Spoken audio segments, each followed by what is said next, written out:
Do you think you could? Do you think you could beat me in a fair fight? I've never seen you fight. The answer is no.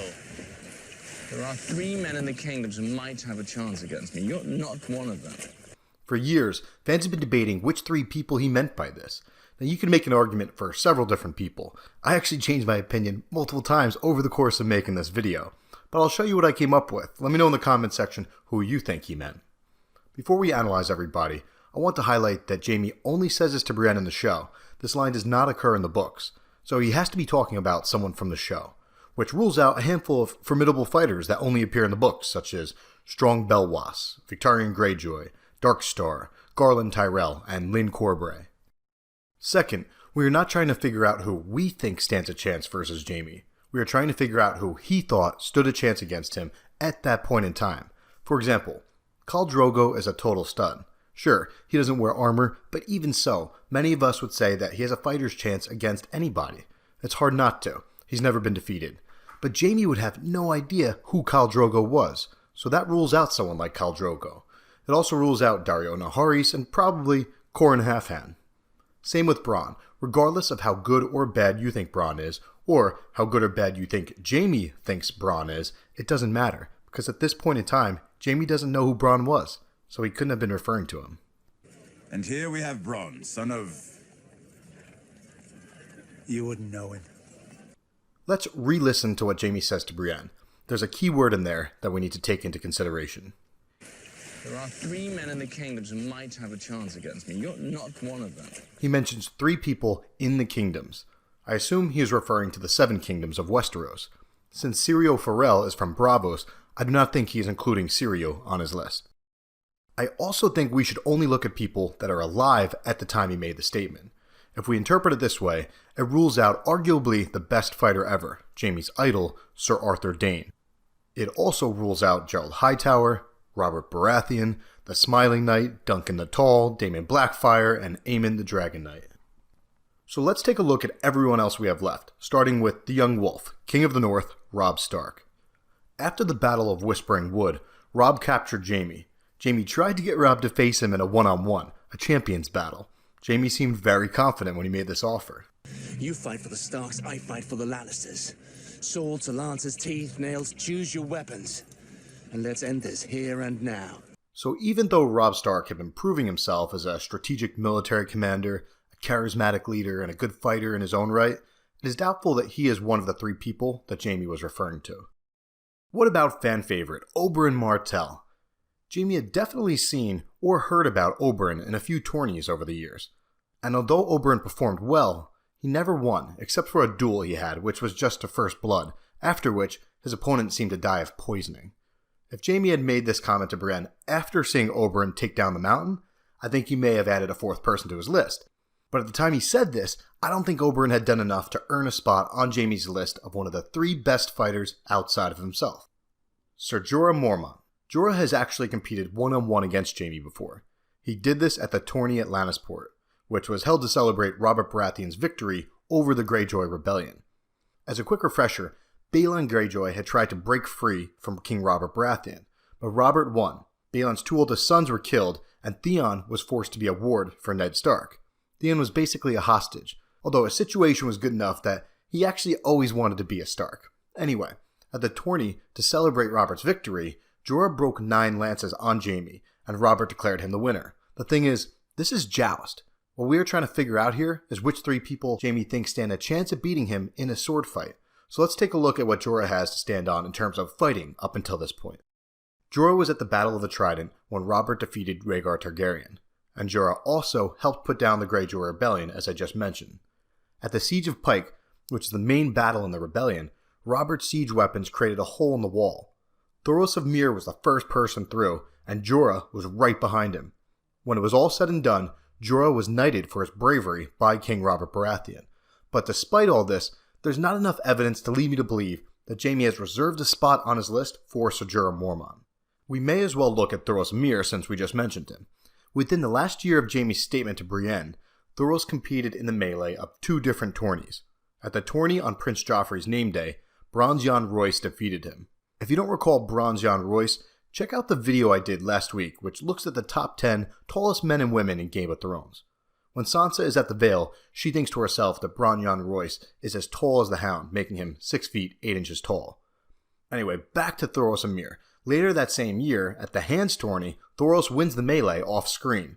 So both Thoros and Bronn Royce are contenders. Let's check out some other fighters and see how they stack up against one another, at least in terms of how Jaime would have viewed them. How about Sir Loras Tyrell? Loras won the joust at the tourney for Prince Joffrey's name day, which happened off-screen, and he made it to the finals versus Sandor at the Hands tourney. He may have ended up winning that one as well, but he yielded the final tilt against Sandor since he had just saved his life. But as we mentioned with Jorah, that just shows that Loras is great at jousts, not necessarily in a sword fight, and not to mention, he cheated against the Mountain at the Hands tourney by using a horse that was in heat. But here's a fun fact about his loss to Brienne at the melee at Bitterbridge. That melee actually started with 116 knights.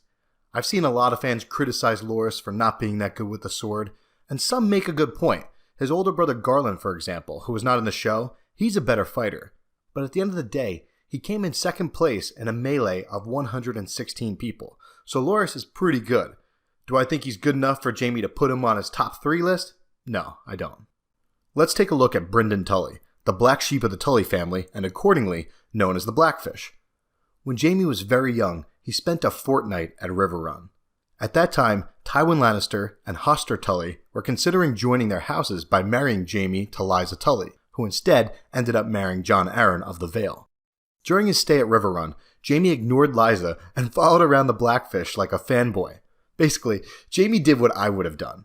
The Blackfish was as cool as it gets for a squire like Jaime. He probably told Jaime a bunch of stories from the War of the Nine Penny Kings, which is where the Blackfish earned his renown. But do I think Jaime was saving a spot on his top 3 for the Blackfish? No way. First off, he's past his prime. And in Season 6, Jaime seems to think that he can beat the Blackfish with his left hand. A parley or a fight? He's an old man. So although the Blackfish is a cult favorite, he's not one of Jaime's top 3. Let's take a step back and look at a thought that crosses Jaime's mind in A Storm of Swords after fighting Brienne and being surprised at how strong she was.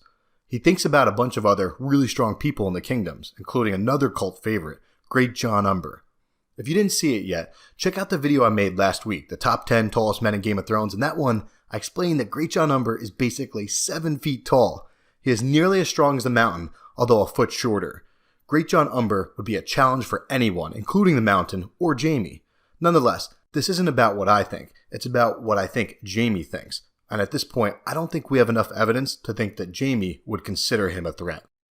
Next up, the wickedly talented Sir Barristan Selmy. Barristan the Bold. Let's quickly touch on some of Barristan's accomplishments over the years. Barristan entered a tourney at 10 years old. He didn't win, but that is when he was dubbed Barristan the Bold.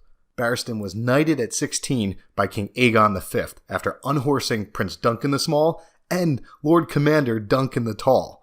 In the War of the Nine Penny Kings, he killed Maelys Blackfyre in single combat. Maelys was the last male Blackfyre pretender. He joined Jaehaerys II's Kingsguard at 23 years old, which was led by Geralt Hightower. So Jaehaerys died, but he stayed on as Kingsguard to Aerys II, otherwise known as the Mad King. Check out this story, it's badass. Aerys was kidnapped at one point, known as the Defiance of Duskendale. Tywin Lannister, hand of the king at the time, was going to attack. But Sir Badass the Bold said he would rescue the king. Tywin gave him 1 day to do it, and he did it. At night, he climbed the walls to the town, dressed as a hooded beggar. He then climbed the walls within the town to get inside the castle, killed a guard before he could sound the alarm, snuck his way into the dungeons, freed the king, fought his way to the stables, and then escaped Duskendale with King Aerys. It doesn't really get much better than that. That is the medieval version of James Bond or a Navy SEAL. Continuing on, Barristan killed Simon Toyne in single combat. Toyne was a leader of a group known as Kingswood Brotherhood, who had a small uprising. At this time, a 16-year-old Jaime was Sir Barristan's squire. In Season 2, Jaime says this about Barristan.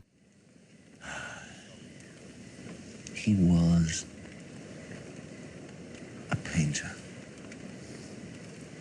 A painter who only used red. I couldn't imagine being able to fight like that. Not back then.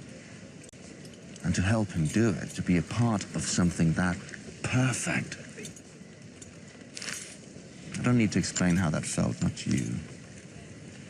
It's hard to put into words. It's like stepping into a dream you've been dreaming for as long as you can remember and finding out that the dream is more real than your life. Later in the series, Barristan kills a legendary pit fighter named Kraz. This scene didn't happen in the show, but it served to show that Barristan was still a legit fighter even in his 60s. I made a video describing that scene, so I'll throw a link up for that in case you want to check it out. In the books, Jaime very much looked up to Sir Arthur Dayne, and in the show, they sort of transferred this respect to how he views Sir Barristan. When Barristan told the other 5 Kingsguard that he could cut through them like carving a cake, he was serious. It wasn't hyperbole. He would legitimately stand a shot at being able to do that. The man himself, George R.R. Martin, has said that Arthur Dayne is roughly tied in skill with Barristan Selmy, but Dayne's sword, called Dawn, would give him the edge. The point that I'm trying to make is that Barristan, like Sir Arthur Dayne, is one of the greatest swordsmen to have ever lived in Westeros. I just watched an interview where George said the same for Jaime, and explaining why he thinks Jaime would beat Aragorn from Lord of the Rings. So I think Jaime has the advantage at this point in time, but I feel pretty confident that one of the 3 people that Jaime thinks stands a chance at beating him is Sir Barristan Selmy, even in his 60s. So that's one spot, but we still got to figure out the next 2 spots. I want to briefly touch on Areo Hotah. I really wanted to include him as one of the 3. Ariel only has a couple point of view chapters in the books, but they are a lot of fun, and he comes across as such a badass. Badass enough that I would think Jaime knows about and respects him as a fighter. I vaguely recall the line from the show where Ariel swings his great axe right up to Jaime's neck, and Jaime respectfully says, "It would have been a good fight if I had both hands." But that's not how it happened. Let's re-listen to that line. When you were whole, it would have been a good fight. So unfortunately, I don't think that Jaime was referring to my man Areo Hotah. We have 2 spots left, and we have 2 dudes that everyone is pretty familiar with at this point. 8-foot Gregor Clegane, otherwise known as the Mountain, and his younger brother, the 6-foot 8-inch Sandor Clegane, otherwise known as the Hound. But don't forget that we still haven't excluded Thoros of Myr or Bronzion Royce. I believe that Jaime would view Sandor as more of a threat than the Mountain, and as I mentioned earlier, Thoros beat Sandor in 3 different melees.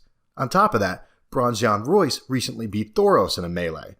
In the world of mixed martial arts forums, there's something called MMA math. If person A beats person B, and person B beats person C, then you would think that person A could also beat person C. But MMA math doesn't always add up. Styles make fights.